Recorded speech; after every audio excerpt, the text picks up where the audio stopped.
Hello and welcome to Cult Movie Club. Today I'm going to be running down my top 20 favourite horror films. We've just had Halloween just gone, and I watched a lot of horror films during that time, about 26 to be exact. I was going for the 31, but unfortunately, due to commitments, I wasn't able to pull it off, which I was a bit disappointed about. But yeah, I'm going to do this today, something I've been wanting to run down for a while. It was going to be a list of 31. But I couldn't get it right. I couldn't get the list right. So I've made it 20, and things have come in, things have come out, and I've rearranged it slightly. So I'm not going to make this a long video. I'm not going to talk too much about these films because a lot of them are pretty well known, not just in the horror community, but film in general. So yeah, we're just going to run them down, and I'm just going to talk very briefly about them. A lot of them are, well, some of them I watched when I was rather quite young, so a lot with so much like nostalgia, which is why they're so probably high on this list. It might not be on some other people's. And just remember, this is just my favourites. It's not necessarily yours. I'm sure your list is, totally different than mine.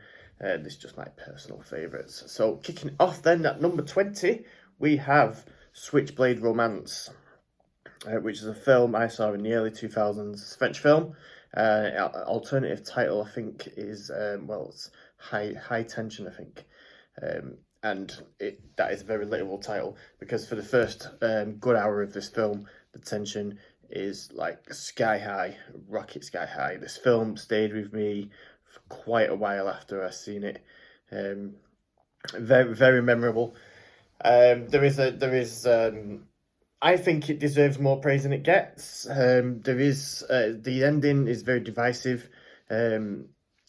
It's very different. It's a very different end to that kind of film. I still really like it. Like I said, it did stay with me for a long time. I have rewatched it a few times since and still enjoyed it. So definitely recommend that if you have not seen it. Number 19, we have got Child's Play, the original Chucky film. Now, there's been a few of these now. There's even a TV series. There's been a reboot. We've had quite a lot of Chucky over the past, however many years it is since we first saw this first film.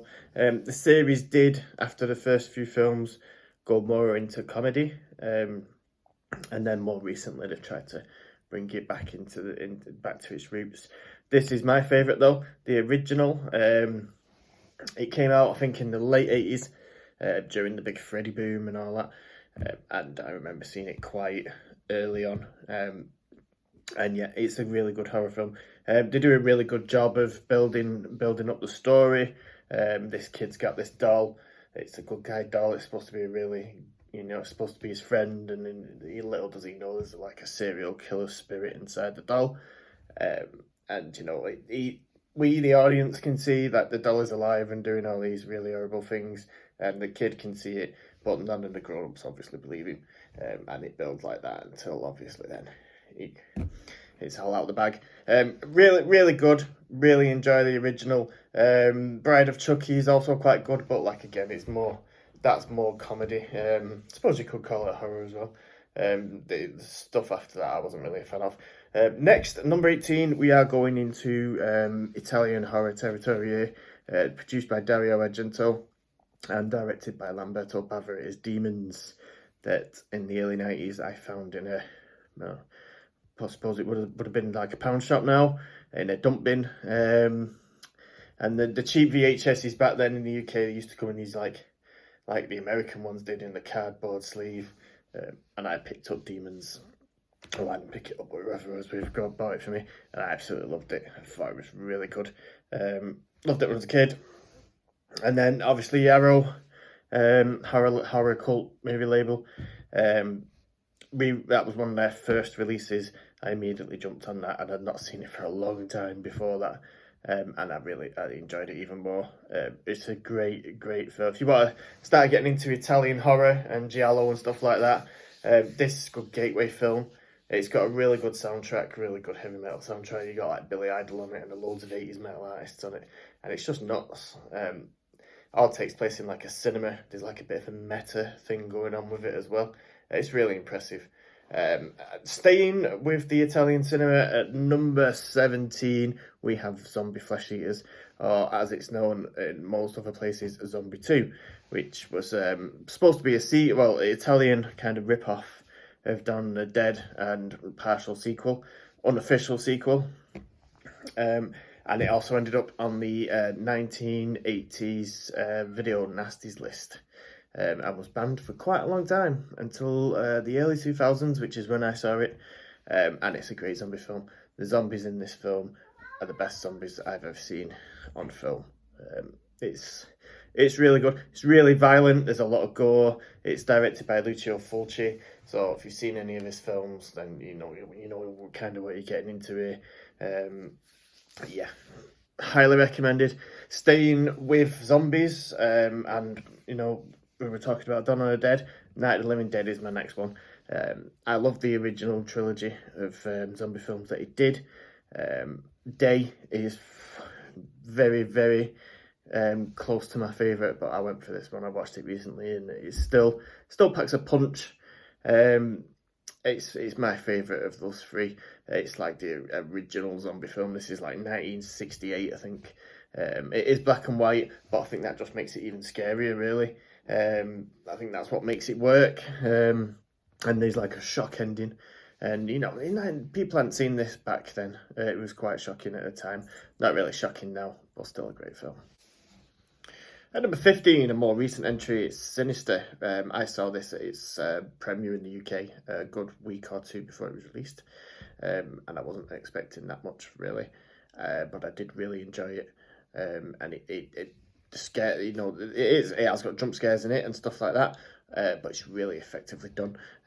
Basically, an author starts renting a house where murders have happened, and he finds a load of old Super 8 films in the attic, which he starts going through, and it's basically all these murders, which are quite disturbing, and this footage that he's using, it's all really grainy, and it just adds to it. And the more he's watching it, the more he starts losing it slightly. It's really good, really impressive for a recent horror film. Ethan Hawke's really good in this.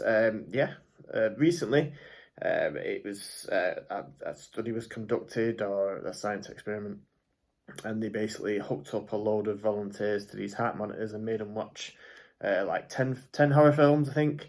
And this was the one that apparently, by science, this is the most effective. This sent people's hearts racing the most out of all horror films that they showed them. So, yeah, there you go. Next is another more recent title. It is Insidious, directed by James Wan. I was really impressed with this film when I saw it. Again, it has got a lot of jump scares in it, but again, they are very, very effective. And the way he sets them up, they just pay off. Not like in a lot of Hollywood recent horror films where they just bing and there's like the music. These are proper set up to work, and they do work. Yes, very, very, very impressive. I saw Insidious 2, and I didn't hold, it doesn't hold a candle up to the original for me. I really haven't bothered with the others, but this, the original is a great film. James Wan has gone on to do not just horror films. He's gone on to do big budget Hollywood films, but more recently he returned to his roots with *Malignant*, which is another great horror film. Something that probably might end up on this kind of list in years to come, who knows. Next is Hellraiser, the 1987 cult classic. There has been many, many Hellraiser films, but the first one is definitely the best one.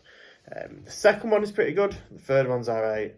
After that, it all goes really downhill, which is why this franchise gets a lot of criticism. But the original film, the original Clive Barker film, is, it's a great horror film.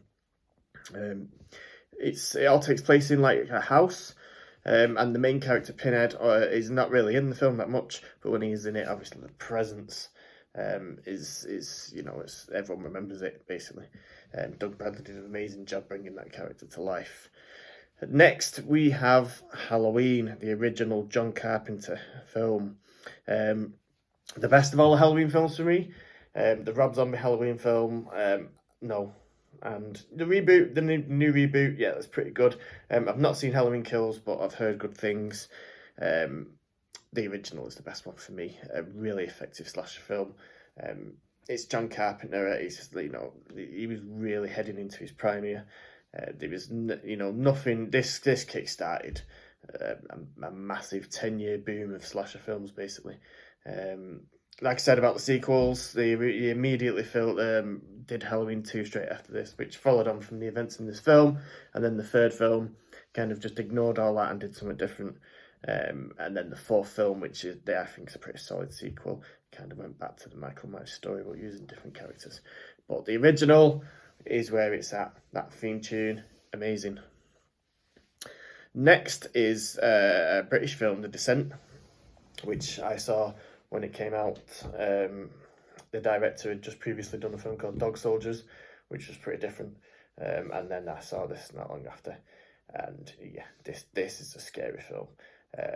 They couldn't. It's a load of girls go on this adventure and they go into this cave that no one's really discovered, and they want to be the first to discover it. And there's been like a personal tragedy that's taken place just before this, which is affecting a couple of the characters. As they get deeper into the cave, the realization is that no one's ever discovered this because no one's ever got out of it. It's a really effective horror film. There is when there is the reveal of what's in the cave, it really hits. It really is really effective, and the ending is just pretty mind blowing. You either like it or you won't, and if you do like it, it's like wow. Great film. Next, we have Poltergeist, a classic horror film, directed by Tobe Hooper, or was it? There's a big debate about whether the producer, Steven Spielberg, directed most of this, but it's never really been cleared up. Spielberg's fingers are all over this. He was doing E.T. at the same time, which is really crazy to believe. It's like he was putting all the dark things into this film. It's spawned a bit of a franchise. The second one is really good. I've not seen the third one, and I have not seen the reboot either, but I've heard it's to be avoided. This is a really, really good 80s horror film. It's pretty iconic, and the scares do work. And it'd be interesting to see what Steven Spielberg would have done if he'd have done a bit more horror in his career. Obviously, he's not really done anything like this really since. You see elements of it, obviously, in like Jurassic Park and stuff like that, again, which is really effectively done. So, it'd be really interesting to see what he'd do with a horror film. There you go. Next, we have a more recent one, which has divided the horror community. Some people loathe it, and some people like me absolutely think it's a masterpiece, and it is Hereditary, which made me feel uncomfortable throughout the entire running time, so it was very effective, to me anyway. There's a shocking scene in this film quite early on that really knocks you for six, and then after that, it just ramps up and ramps up and ramps up and ramps up. It's a great horror film. I think it's going to be a classic in time to come, but like I said, it has got its haters. Next is Videodrome. I'm a massive fan of David Cronenberg, and this is probably my favourite David Cronenberg film, along maybe with Naked Lunch. That's not really a horror film though. He really kind of he didn't stray away from his style and the body horror, but he used it kind of out of the horror genre. He kind of stopped doing horror during the late 90s, and this is starring James Woods, and it's quite relevant today, even though like the effects and the stuff of the time, like VHS, is quite dated. The actual themes that he's using here are pretty relevant today. This also stars Debbie Harry in one of her first feature films. Really strong images here. Very, very effective film if you've not seen it. And if you're new to David Cronenberg, this is where you need to be. Next is Evil Dead 2, which is my favourite Evil Dead film. Evil Dead 1 is, well, the first Evil Dead is a great horror film, but this one for me is the best. It is a bit of a comedy horror, and it's got loads of the early Sam Raimi touches here. There's a lot of slapstick with Bruce Campbell and stuff like that, but it's really good, and there's some really great practical gore effects in this as well. And it sets it up for like the third film, which is always quite entertaining. And the reboot of the original Evil Dead is a fantastic horror film. I nearly made it onto this list, but this is more for nostalgia. I love this film. Next is The Exorcist, which is a classic horror film, very controversial when it came out, and it temporarily did get banned, I think, or just never got released. I don't know whether they just shelved it after it had its cinema run, but I don't recall it ever really being on VHS, and if I did see it, it was for a lot of money. It was like in the late 90s when it got re-released, and that's when I first saw it properly. I'd seen bits and bats here and there, but that's when I first saw it proper. It's not just a great horror film; it's a great film in general. I don't really need to say a lot about it. It's The Exorcist. Go watch it. Next is Texas Chainsaw Massacre, Tobe Hooper, which again is another one of those films that got banned. I didn't see it until, again, the late 90s. I think there was a thing at the BBFC at the time where all these films that got banned or on the video nasties list, they went unreleased all this time. And then I think one of them board members left and they just went through and released everything. And after that, all the original video nasties got re-released. And so did this. Shocking film, pretty shocking. And it's again, like I was talking about Switchblade Romance, the tension in this film, once it gets going, is really high, and it really works. It's pretty grim in places. It's really raw. It has got a real grindhouse kind of look and feel to it. This film was Tobe Hooper wanted it to be a PG-13, which is insane if you watch that thinking of that, because and he purposely did not put any blood in it, and because there isn't any blood in this film really, to try and get that rating, but just the themes alone, never mind anything else, you're going for a PG and you end up getting banned.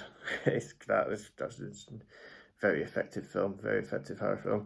Next is The Ring, the original Ring. The Hollywood remake is very good as well, but the original is where it's at for me. The tape that you watch, which, is your doom. The images in that film really freak me out, and the girl coming out of telly is iconic and always does it for me. Really love that film. Right, now we're into the top three here, and these can interchange depending on what day you ask me these questions.